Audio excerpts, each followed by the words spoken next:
Ladies and gentlemen, please welcome the President of First Data Corporation, Guy Chiarello, and the Head of First Data's Global Business Solutions, Dan Sharon. All right, born to run. I'd like to introduce myself, Guy Chiarello, President of First Data, and my partner here, Dan Sharon, who runs our Global Business Solutions Group. But most importantly, Dan is here for a variety of reasons, and he looks after our 6 million merchants every day around the world. Today, we'd like to bring you First Data in a variety of ways. I'd like to thank Anil and Jonathan for putting on a great Money 2020 conference, inviting us back, but most importantly, allowing us to talk about this transformation that is occurring inside First Data.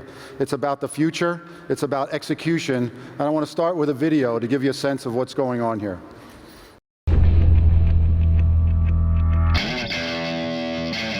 You see what was created way before many of us got here. We're a business solutions company. That's First Data. Growth companies win.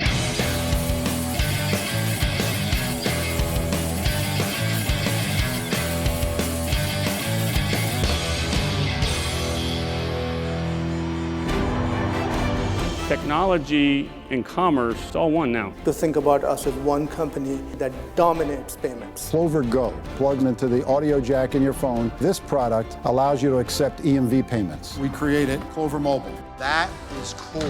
First Data, it's not a payment processing company. It's a technology company that's delivering solutions to governments, financial institutions, and businesses. Because if you're in the business of helping them succeed, you're a different company. Because there is no competitor that competes with us globally and that can provide solutions to our clients globally. We're a software company. We're an information company. We're a cybersecurity company. We're a business solutions company.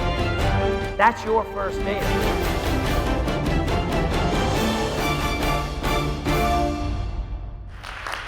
I hope that felt a little bit dramatic for you, because that's the dramatic turnaround that has been going on in First Data over the last couple of years. Frank has talked about that here at Money 2020.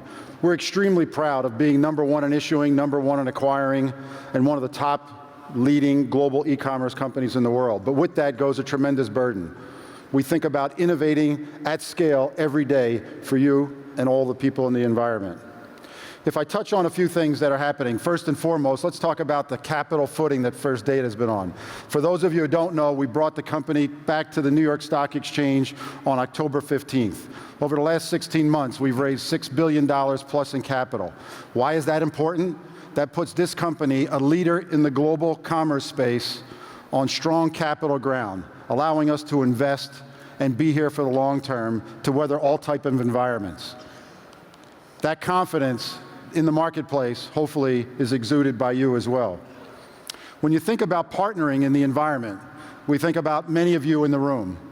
The concept of Apple Pay, Google Pay, Samsung Pay, MCX, PayPal, it doesn't matter to us. Our job is to enable trusted and secure commerce throughout the ecosystem. That's our focus every day. Provide it with omni-channel capabilities. That's the focus, that's the passion, that's where the innovation is going. Inside this company, a tremendous focus in delivering 3 new areas at scale: security, data, and a range of e-commerce solutions. The concept of delivering that to all of our customers worldwide will come through in a few minutes as we take you through a few client scenarios. On the acquisition front, we purchased 6 companies over the last couple of years, focused in the loyalty, digital gift card, and digital commerce space. Not only are we making a strong entry to dominate those particular segments, but most importantly, it's changing the DNA of this company. Our ability to transform ourselves, to innovate in the marketplace, is widely apparent. At this point in time, we have over 200 engineers just in Silicon Valley alone. That mindset is permeating itself throughout all of First Data. One of the things we're most proud about is a product and a platform that we've built over the last couple of years called Clover. We introduced the Clover Station in 2014, a full POS capability. We promised you last year at Money 2020 that in the spring of 2015, we would launch 2 additional products. Our mobile product called Clover Mobile, and our merchant and customer-facing product called Clover Mini. First and foremost, it's about execution, not talk. Walking the talk is important. We've done that in this respect. But more importantly, it's about building an ecosystem for our customer base worldwide. Clover, in a variety of ways, delivers value far beyond what First Data could bring to the marketplace. If I take you to the scenario of the open application marketplace, we decided from day one we could not build everything into this platform, so we enlisted the third-party development world. And last year on this stage, we talked about having 30 applications in this marketplace. Today, 128 applications, 350 more in development, and a validation that this platform is here to stay. Thousands a week are being sold in the environment. Thank you. Max Levchin stood on the stage yesterday, CEO of Affirm, and talked about Affirm as the latest entry into Clover Marketplace, providing consumers with credit capability at the point of sale. Maybe one more symbol of activity. If I told you 3 years ago that First Data, Money 2020, and Hackathon would be used in the same sentence, you'd probably think I was crazy. I wasn't here, but you would have thought whoever said it was crazy. This year, 24, 24, 24 was the result of Sunday night. 24 teams in 24 hours built 24 concept apps into the Clover Marketplace. That's staggering. Thank you. We named one of them Basket Case. And Basket Case was a simple concept of a few people on a team that basically got the concept of a consumer would walk through a store, put a bunch of products in a basket, lay it on the counter next to a Clover station, and complete checkout would occur. Loyalty, rewards, checkout, all in one concept without anybody ever touching or doing anything. 24 hours by 5 smart people who came to Money 2020. That's the concept.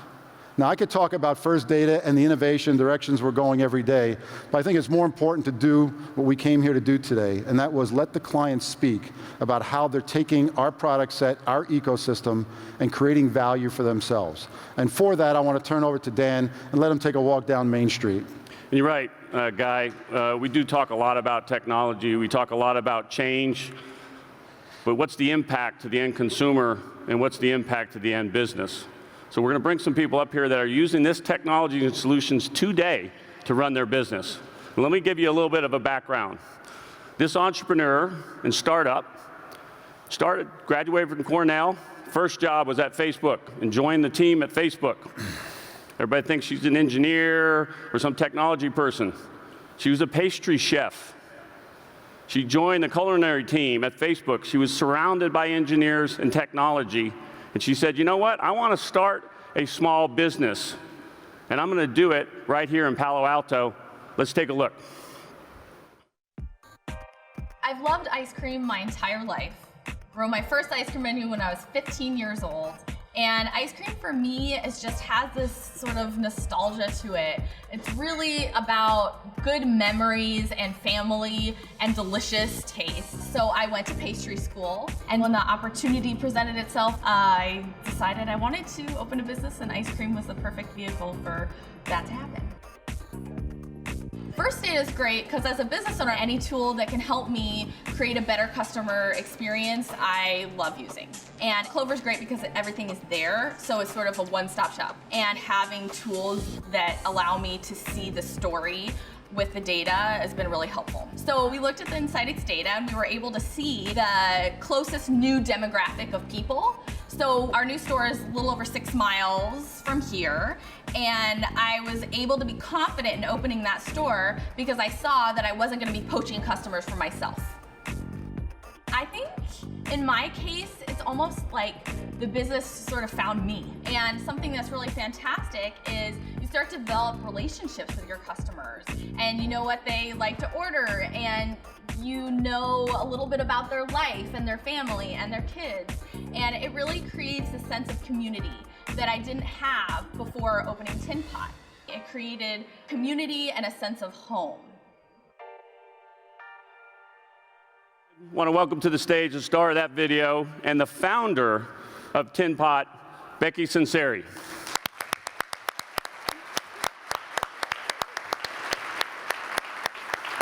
Good morning. All right.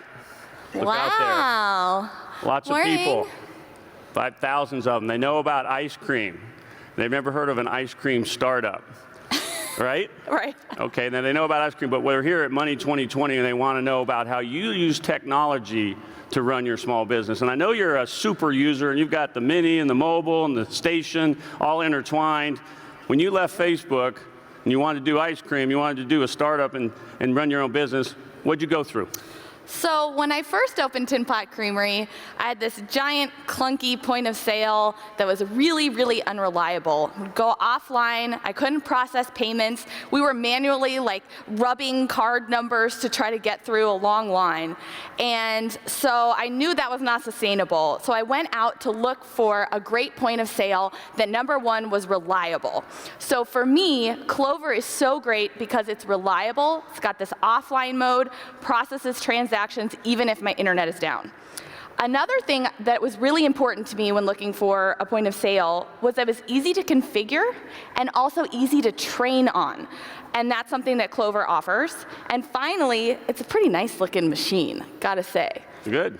And I know you use it for your whole business, and we have a new piece of the Clover family, right? You may not know about it. What? Called Clover Go, where you can take your phone, you can download the Clover Go app. You can use your same Clover credentials. And I'm going to give you an EMV chip reader that you plug into your phone. Cool. And it all works seamlessly across the whole platform. That will be perfect for catering. You want one? Yes, Okay, I would love one. And also, I know you have online store, but it's not cute. Clover Baby, right? Yeah, Clover Baby. I'm not sure the marketing people are going to use Clover Baby, but we'll work on that. I think we'll stay with Clover Go, but. So you look at this and you run your whole business, but I know you're also online. You can see your prices, but you can't order. This is true. This is true. So coming soon, very soon, we're working on it, and you'll see it very soon. We will have Clover, your online storefront, and Clover mobile ordering, all of it running on the same platform, one sign-on and one credentials. That's awesome. I'm going to be starting to ship ice cream in the near future, so I will definitely utilize Fantastic, that. fantastic. Yeah. Now, you come from a data family, right? And you're a data geek. Yeah, my husband is a data guy at Facebook, so he's kind of ingrained in me. So part of what we talk about is technology and all this stuff, and a lot of big companies have this stuff. Bringing big data to you, to a small business. What did it tell you about your business? Yeah. What'd you learn? So one of my favorite apps on Clover is called Insightix, and this is a data analytics app. And it's pretty amazing, some of the insights that I've gotten from it. One of them is that when it's raining outside, I will sell more ice cream sundaes. I live in California, so I haven't been able to capitalize on that, the drought and all that much this year, but it's super cool, right? So then it's an actionable data point for me, because now I know, all right, if it's raining, I'm going to really market my ice cream sundaes. Another really cool thing I found out through Insightix is that there was a lot of foot traffic outside my store in the mornings that I wasn't getting into my store. So I started running a happy hour ice cream sandwich special for the times that there was foot traffic outside but not inside to try to bring people in. So these are the kind of insights that I'm able to do something with and engage my customers that I would never be able to do if it wasn't for Insightix. Yeah, we talk about that last mile, that last inch, which is lots of people have data, some people have information, few people are actually using it for engagement. Only in California can you have an ice cream startup and an ice cream happy hour. But running a small business, as you know, it's not just about ice cream and serving the customers. It's a lot of stuff on the back office.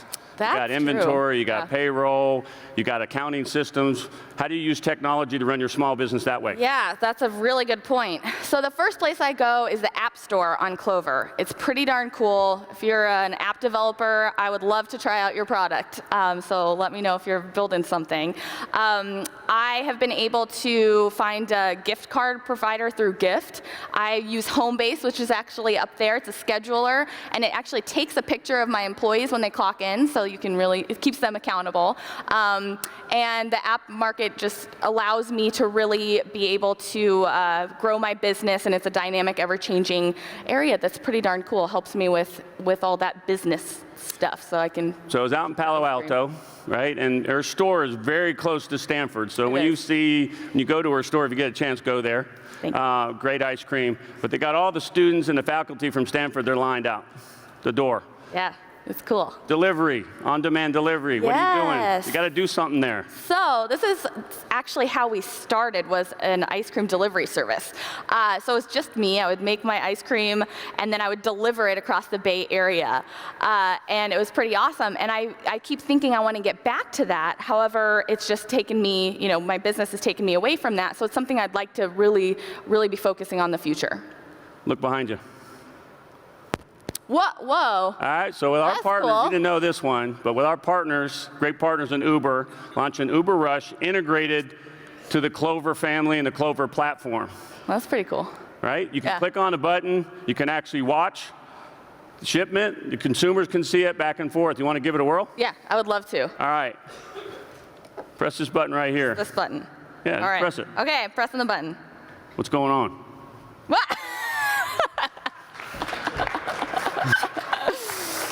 Oh my goodness. We actually shipped those all the way from Palo Alto. Oh my gosh. Yeah, I did. I carried them on my my luggage. Yeah. So it's not that quick, but it is that easy. And as we look at, going across all of these technologies and being able to interact with your customers, delivery, retail, all of that stuff, you're truly giving them an omni-channel experience. Thank you. And it's very, very important. But it's not just Tin Pot Creamery and small businesses using technology. Today, in their stores and interacting with us, is some of the most global brands that we wake up with every morning and we think about. I know I do. Tell us about that. I'm going to tell you about that. We're going to eat this ice cream. I want you to save me some ice cream. Uber Rush, Affirm, all in the last couple of days, and not scheduled for Money 2020. They just happen to be in the innovation cycle and ready for us to use today. As Dan just said, Becky represents the entrepreneurial community, and she represents someone who figures out how to use all this innovation for her business. Here next, we'll talk about a multinational chain, a company that's been in business for 64, 65 years and has to reinvent itself, a company with 11,000 locations in 33 countries. Today, I'm very happy to say that Scott Hudler, who's the head of customer engagement and is responsible for a huge amount of marketing for Dunkin Donuts, has joined us from the Boston headquarters. And we're going to talk a little bit about Dunkin Donuts. Scott? Yeah. How are you? Doing well, doing well. Scott's been with Dunkin Donuts for 9 years, very intimate in a variety of ways with the company.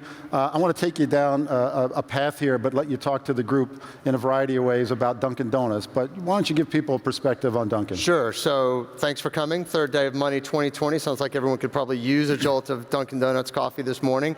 But Dunkin Donuts, so we have been around 65 years. We have 11,000 locations globally, but we started just like Becky's business with a single location in Quincy, Massachusetts, selling great coffee at a great price and donuts. And now, over 65 years, through franchising, we have grown to the 11,000 location chain that we are today. Crazy, right? It is. Talk a little bit about the relationship with First Data and Bank of America Merchant Services and why that's so valuable to you. Yeah. So really, we've had a partnership for quite a while, and the key elements over the last 10 plus years have been when we launched our Dunkin Donuts gift card, which is powered by First Data and Bank of America Merchant Services. And that's really the underpinning of our entire digital ecosystem. So launched the Dunkin Donuts card in 2006, launched our Dunkin Donuts mobile app in 2012, where you can provision and reload a Dunkin Donuts card via the mobile device, and then launched our DD Perks loyalty program about 20 months ago in February of 2014,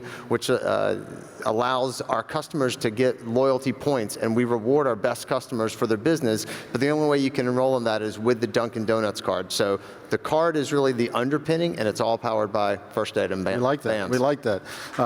Yes, we'll take a clap for that. Maybe before we get to the digital component, EMV, security have been paramount for you. How does that actually come together? Yeah, so I think security is everyone in this room is concerned about data security.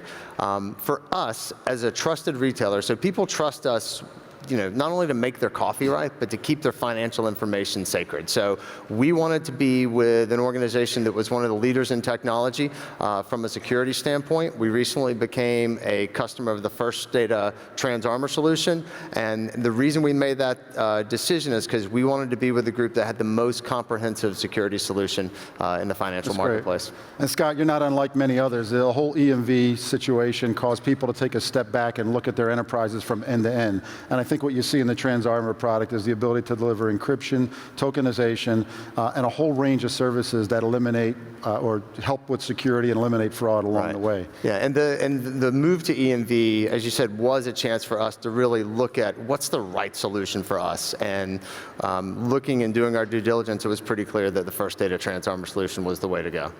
Talk to the group or the audience here about digital. The importance of digital in your business, how Dunkin is evolving, and what it all means as we go forward. Yeah, so I mean, from a media standpoint, we focus on engaging consumers where they are, not where we want them to be. So we know that consumers aren't crowding around the TV on Thursday night at 8 o'clock to watch Friends. That's a bygone era. We have to engage our consumers where they are. Everyone has their mobile device with them at all times. That's the centerpiece of what we're doing. And instead of me just talking about it, I think we have a video that'll show you how mobile is really underpinning what we're doing from an engagement standpoint. Some apps help you keep track of things. Some keep you informed. Some help you kill time. But only one app really keeps you running. The Dunkin mobile app. With mobile offers you can't get anywhere else. Just tap to claim. No paper coupons or printed emails needed. With Dunkin cards that let you pay instantly. Just pick your card from My Cards, then tap and pay. No cash needed. Manage and reload your cards right there. With gifts you can send with just a few taps, via text, email, or Facebook.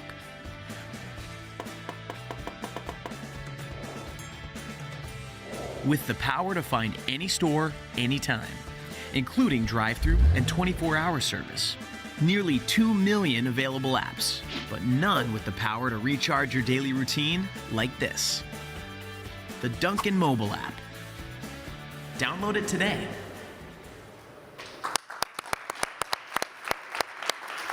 So guys, this is really, we're just getting started. So Dunkin Card, mobile, perks, we're going to be launching mobile ordering in a test in the next month or so. Again, and the only way you'll be able to order and pay is through your Dunkin Donuts card. So really continues to be the underpinning of our foundation. That's excellent. Okay, so we appreciate everybody being here today. I think, since we had people wake up early, yes, that we should give them something. What do you think? I agree. We give them something cool? Absolutely. And how about if we give them something? I'm going to let you tell them what we're going to give them, but we're going to give them something with a little bit of a twist, because this is going to involve one of the companies that we acquired called Gift, right? That's right. Okay, tell them what we should do. So what we're going to do, first 500 people that either have the Gift app or download the Gift app, enter the reward code Dunkin, D-U-N-K-I-N, all lowercase, and then you'll be able to get a $5 gift card, and you can go try our new pumpkin macchiato that just launched a few weeks ago, which is fantastic. I prefer it iced. You may prefer it hot. And if you enroll that card in Dunkin Perks, you'll get another free coffee beverage that you can go and enjoy. So for all the coffee junkies, that's pretty good, right? Absolutely. That's great. And hopefully, I know the founders of Gift are here, Vinny Lingham, CJ McDonald. Thank you for putting this together at the last second. We thought people might want some coffee at the end, but it's a great way to showcase everything that's going on here. Right. But, I think for the audience, I'd like to not only thank you, but you saw and heard a lot today. It's difficult to bring in 20 minutes the depth and breadth of everything that's going on in this company. We focused in the acquiring and merchant community. We talked to you about a variety of products that are creating value. We talked about things that are executed on in the marketplace, being used today at scale by hundreds of thousands or millions of people. And with that, I'd like to thank... Becky wants everybody to know what day is today. It's National Chocolate Day. National Chocolate Day. I did not know that. Yeah, I hope you saved me some chocolate then. But anyway, thank you very much. I'd like to thank Dan as a partner every day, our management team in the room, Scott, and Becky for being here. We should call the Uber guy out again. You want the Uber guy to come back out too? And the Uber guy. Let's thank the Uber guy. All right. Well done. Thank you very much. Enjoy the rest of your day. Thank you. Thank you.